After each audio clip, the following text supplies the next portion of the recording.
তোমরা যারা বর্তমানে ক্লাস 12-এ পড়াশোনা করছো এবং 2025 সালে তৃতীয় সেমিস্টারের পরীক্ষা দেবে, তোমাদের জন্য নিয়ে চলে এলাম বাংলা বিষয়ের এক সেট নমুনা প্রশ্নপত্র। আজকের এই নমুনা প্রশ্নপত্রটি কিন্তু তোমাদের জন্য হতে চলেছে অত্যাধিক গুরুত্বপূর্ণ।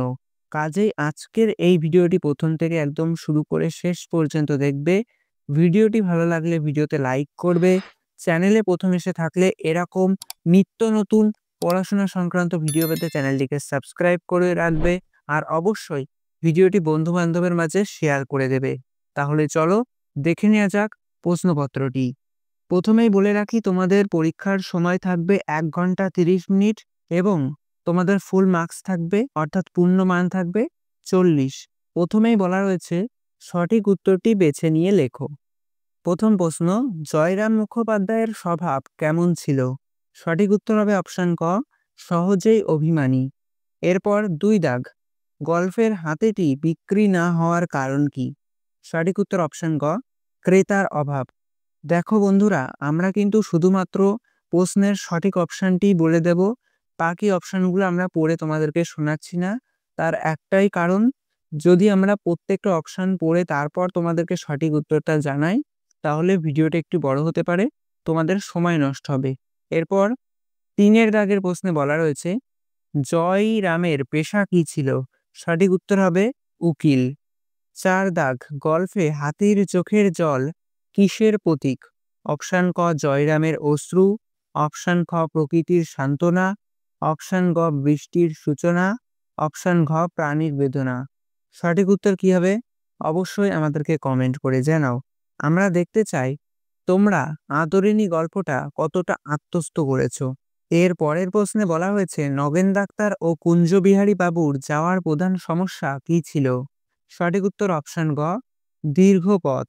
6 দাগ, জয়রাম মুক্তার কত বছর ধরে এস্টেটে কাজ করেছেন? সঠিক উত্তর অপশান খ, 20 বছর। কেমন ধরনের অনুষ্ঠান হবে বলে শোনা গিয়েছিল? সঠিক উত্তর হবে অপশান খ, ধুমধামপূর্ণ অনুষ্ঠান হবে বলে শোনা গিয়েছিল। এরপর চলে আসবো 8 দাগের প্রশ্নে। কি বলা হয়েছে? জয়রাম মুখোপাধ্যায় নিমন্ত্রণ রক্ষা করতে যেতে চাননি কেন? সঠিক উত্তর অপশান খ, কাছারি কামাই হবে বলে। পরের প্রশ্ন 9 দাগ, অন্ধকার লেখাগুচ্ছ কবিতার প্রধান থিম কি? সঠিক উত্তর অপশান ক, মানুষের মনস্তত্ত্ব। চলে আসবো 10 দাগের প্রশ্নে। অন্ধকার লেখাগুচ্ছ কবিতায় ত্রিজাত কোন চরিত্রটি ফুটিয়ে তুলেছেন? অপশান ক, একাকী পথিক।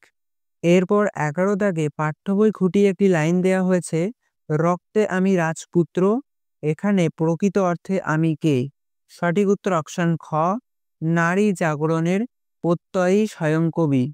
চলে আসবো 12 দাগের প্রশ্নে। নিশ্চয়ই পৌঁছুব কোথায় পৌঁছানোর কথা বলা হয়েছে? অপশান ঘ, খজুরের দ্বীপে। এরপর 13 দাগের প্রশ্নে বলা হয়েছে কবিতানুসারে পক্ষীরাজের রূপ ধারণ করে। সঠিক উত্তর হবে অপশান গ, জাদু অশ্ব। এরপর 14 দাগের প্রশ্ন, গার্সিয়া লোরকা ছিলেন। সঠিক উত্তর কি হবে? সঠিক উত্তর তোমরা আমাদেরকে কমেন্ট করে জানাও। চলে আসছি 15 দাগের প্রশ্নে। পূত শব্দের অর্থ হলো। সঠিক উত্তর অপশান গ, পবিত্র। 16 দাগ, বিবেকানন্দ কাদের বাঙ্গালা ভাষা শেখার পরামর্শ দিয়েছেন? সঠিক উত্তর কি হবে? সঠিক উত্তর অপশান খ, শিশু ও তরুণদের। বিবেকানন্দ ভাষাকে কিসের সঙ্গে তুলনা করেছেন? সঠিক উত্তর অপশান ক, একটি অস্ত্রের সঙ্গে। 18 দাগ, স্বামী বিবেকানন্দ বাংলা ভাষা প্রবন্ধে শিক্ষার কোন দিকের প্রতি জোর দিয়েছেন? সঠিক উত্তর অপশান গ, মাতৃভাষায় শিক্ষার প্রতি জোর দিয়েছেন। 19 দাগ, বিবেকানন্দের মতে ভাষার উন্নতির মূল চালক কি? সঠিক উত্তর অপশান ক, আত্মবিশ্বাস ও সম্মান। এরপর 20 দাগ, কোনটি বিবেকানন্দের ভাষার দর্শনের মূল ভিত্তি? সঠিক উত্তর অপশান ঘ, ঐতিহ্য। এরপর 21 দাগ, পোর্টরাজ দামার বাড়ির আবহাওয়া কিরূপ? সঠিক উত্তর অপশান গ, ভারী। 22 দাগে বলা হয়েছে এখনো প্রাণটুকু আছে খালি বাবা। বক্তা হলেন সঠিক উত্তর অপশন খ দূরপথ। পরের প্রশ্ন 23 দাগ, পোর্শরাজ মূল গল্পটি কোন ভাষায় রচিত? সঠিক উত্তর অপশন খ মারাঠি ভাষায় রচিত। চলে আসবো 24 দাগের প্রশ্নে, কোন যুদ্ধের প্রেক্ষাপটে আলোচ্য তার সঙ্গে কবিতাটি রচিত? সঠিক উত্তর অপশন খ স্পেনের গৃহযুদ্ধ। পরের প্রশ্ন, তার সঙ্গে কবিতাটি বাংলায় তর্জমা করেছেন কে? উত্তর অপশন গ শক্তি চট্টোপাধ্যায়। 26 দাগ, মানুষের মৌখিক ভাষা কত বছরের পুরনো বলে অনুমান করা হয়? সঠিক উত্তর অপশন ঘ কয়েক লক্ষ বছরের পুরনো বলে অনুমান করা হয়। 27 দাগ, তুলনামূলক ভাষাবিজ্ঞানের সূত্রপাত করেছেন? সঠিক উত্তর অপশন গ স্যার উইলিয়াম জোন্স। ভাষাবিজ্ঞানের বহুল প্রচলিত শাখা হলো? অপশন গ 3টি। ভাষাবিজ্ঞানের মূল উদ্দেশ্য কি? সঠিক উত্তর অপশন খ ভাষা নিয়ে বিজ্ঞানসম্মত চর্চা করা। 30 দাগ, ভাষা প্রক্রিয়ায় গুরুত্বপূর্ণ ভূমিকা গ্রহণ করে? অপশন ক বাকযন্ত্র। ধ্বনিতত্ত্বে বাকধ্বনি বলতে বোঝায়?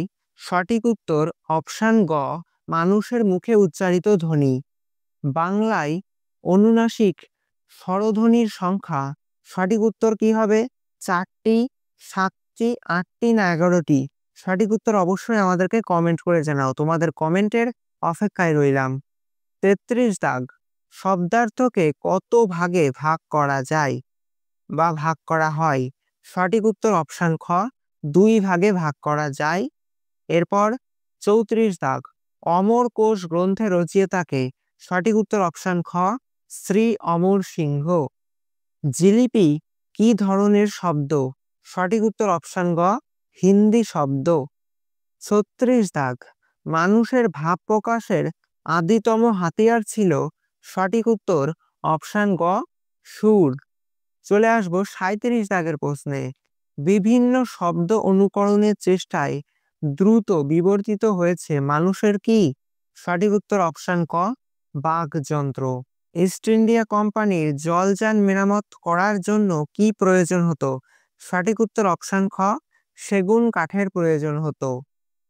এরপর 39 দাগের প্রশ্ন, বিবাহ উৎসবের প্রধান অঙ্গ বলে বিবেচিত হতো কোন খেলা? সঠিক উত্তর অপশন গ পাশা খেলা। 40 দাগ, অর্থাৎ আমাদের আজকের প্রশ্নপত্রের অন্তিম প্রশ্ন, এশিয়াটিক সোসাইটির প্রথম ভারতীয় সভাপতি কে ছিলেন?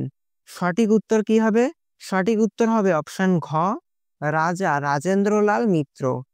তাহলে বন্ধুরা, এই ছিল তোমাদের জন্য প্রস্তুত করা এক সেট বাংলার নমুনা প্রশ্নপত্র। তো আজকের এই প্রশ্নপত্রে থাকা প্রত্যেকটা প্রশ্ন তুমি কি আগে থেকেই প্র্যাকটিস করে রেখেছিলে? প্রত্যেকটা প্রশ্নের উত্তরই কি তোমার জানা ছিল? অবশ্যই কমেন্টে জানিও। ভিডিওটি ভালো লাগলে অবশ্যই ভিডিওতে একটি লাইক দিয়ে রেখো। ভিডিওটি শেষ করবার পূর্বে তোমাদের কাছে আবারও অনুরোধ করছি, এরকম শিক্ষামূলক আরো নিত্য নতুন ভিডিও পেতে আমাদের চ্যানেলটিকে সাবস্ক্রাইব করে রেখো। থ্যাংক ইউ সো মাচ ভিডিওটি শেষ পর্যন্ত দেখার জন্য।